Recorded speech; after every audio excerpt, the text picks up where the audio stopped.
आज हम past perfect जो है उसको कवर करेंगे।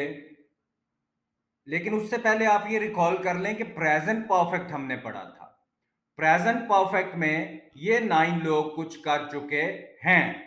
प्रेजेंट परफेक्ट में ये 9 लोग कुछ कर चुके हैं। लेकिन पास्ट परफेक्ट में ये 9 लोग कुछ कर चुके थे। बिल्कुल सिंपली आप समझ लें कि पास्ट में ये 9 लोग कुछ कर चुके थे।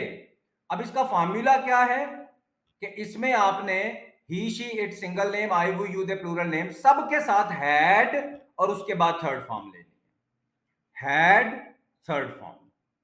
इसको हम बहुत ज्यादा यूज भी आपको करके दिखाएंगे। ये रूल्स के बाद ज्यादा प्रैक्टिकल आपका होगा। जैसे थ्योरी होती है तो जब तक प्रैक्टिकल ना हो आप उसको बहुत ज्यादा अंडरस्टैंड करने में प्रॉब्लम आती रहती है, चीजें भूल जाती हैं।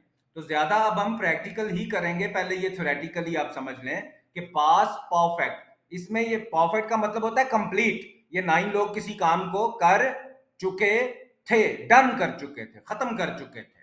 तो जैसे आपने देखा कि हैड के बाद थर्ड फॉर्म ले लें। रिजाइन होता है इस्तीफा देना और उसकी सेकंड फॉर्म होती है रिजाइंड और थर्ड भी होती है रिजाइंड। ही हैड रिजाइंड, वो रिजाइन कर चुका था।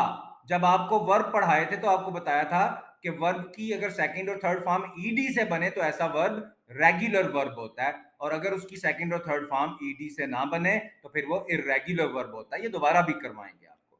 वर्ब के ऊपर ग्रिप बहुत जरूरी है, उसकी कितनी फॉर्म्स और कैसे कैसे बनती हैं। ही हैड रिजाइंड, वो रिजाइन कर चुका था। लेकिन पास्ट परफेक्ट में यह भी बताना है कि वो रिजाइन कर चुका था किससे पहले वो ये रिजाइन का काम कर चुका था, वो काम भी बताना है आपने। फिर समझ लें, आप कहते हैं वो रिजाइन कर चुका था तो इसका मतलब है किसी दूसरे काम से पहले वो इसको कर चुका था ना। बोलने से ही पता चल रहा है वो जा चुका था। भाई किस काम से पहले, किस चीज से पहले वो जा चुका था। तो वो रिजाइन कर चुका था किससे पहले? बिफोर आई कॉल्ड हिम, यानी मेरे कॉल करने से पहले वो रिजाइन कर चुका था। आप गौर करें, इस सेंटेंस में दो वर्ब्स हुए हैं, टू वर्ब्स हुए हैं। पहला ये है रिजाइन करने का काम हुआ है, दूसरा कॉल करने का काम हुआ है। तो मेरे कॉल करने से पहले ही हैड रिजाइंड, वो रिजाइन कर चुका था। ही हैड रिजाइंड, वो रिजाइन कर चुका था किससे पहले? बिफोर आई कॉल्ड हिम, मेरे कॉल करने से पहले। तो दो काम हुए हैं, एक उसका रिजाइन करना और एक मेरा उसको कॉल करना। आपने बहुत गौर से ये बात समझनी है कि इसमें रिजाइन का काम भी हुआ है और कॉल करने का काम भी हुआ है। दोनों में से पहले कौन सा हुआ है?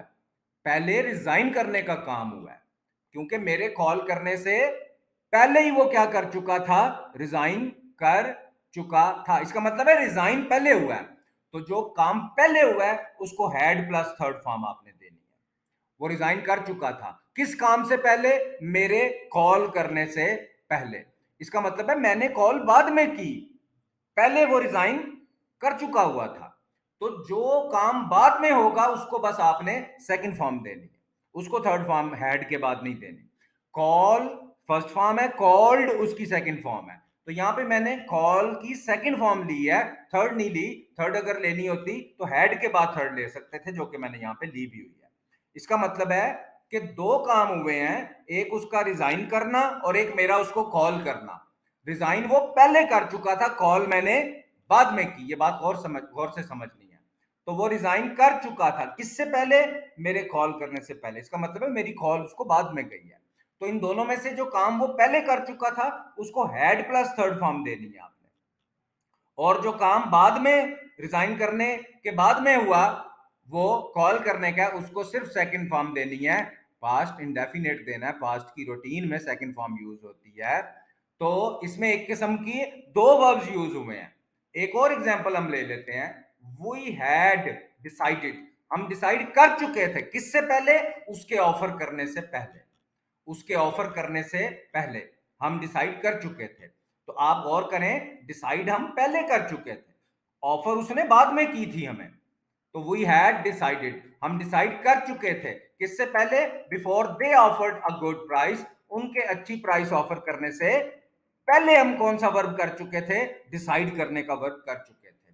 तो जो काम आप पहले कर चुके थे उसको हैड प्लस थर्ड फॉर्म देंगे, और जो काम बाद में आपने किया, ऑफर आपने बाद में की, वो पहले डिसाइड कर चुका था, जो काम आपने बाद में किया उसको सिर्फ और सिर्फ सेकंड फॉर्म मिलेगी, उसको हेड प्लस थर्ड फॉर्म नहीं मिलेगी।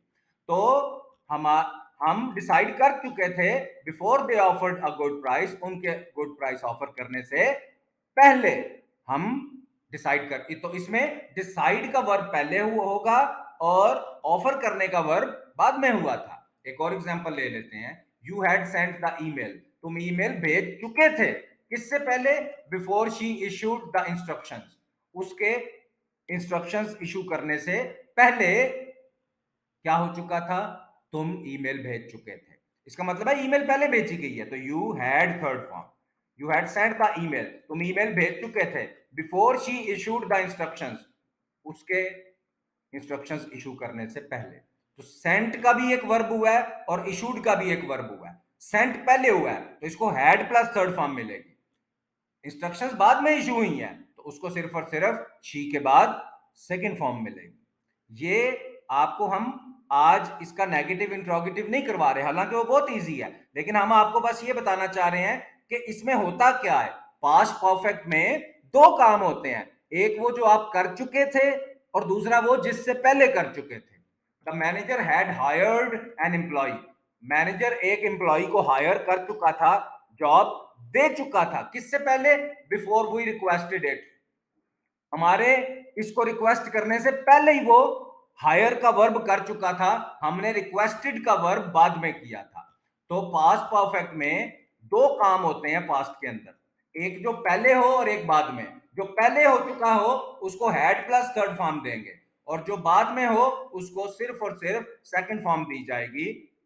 The manager had hired an employ, वो एम्प्लॉय को हायर कर चुका था, किससे पहले, हमारे रिक्वेस्ट करने से पहले। इसका मतलब है रिक्वेस्ट हमने बाद में की है, उसने एम्प्लॉय को पहले हायर कर लिया, कर चुका था वो।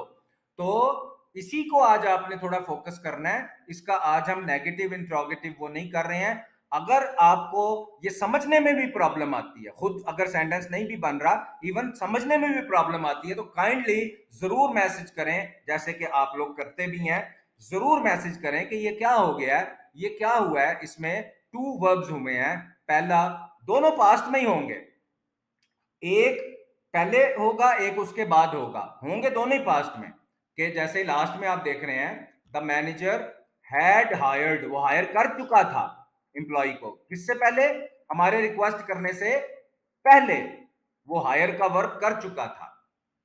तो हमारी रिक्वेस्ट भी पास्ट में ही उसको गई और उसका वो काम भी हमारी रिक्वेस्ट से पहले ही हो चुका था, दोनों ही वर्ब्स पास्ट में हुए हैं। लेकिन ये देखना है कि दोनों में से भी पहले कौन सा हुआ है, पहले हायर करने का वर्ब हुआ है, रिक्वेस्ट हमने उसको बाद में की थी, इसीलिए तो हम कह रहे हैं हमारे रिक्वेस्ट करने से पहले ही वो एम्प्लॉय को हायर कर चुका था।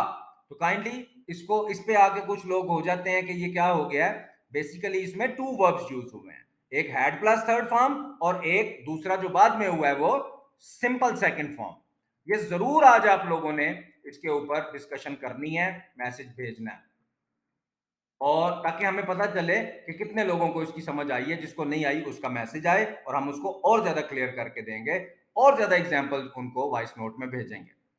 उसके बाद एक वर्ड है, मेडिकल का वर्ड है, ये कुछ खाने पीने से और आपके डाइजेस्ट करने से इसका रिलेशन होता है, मेडिकल के स्टूडेंट्स इसको बहुत बोलते हैं, मेटाबॉलिज्म कह दिया जाता है।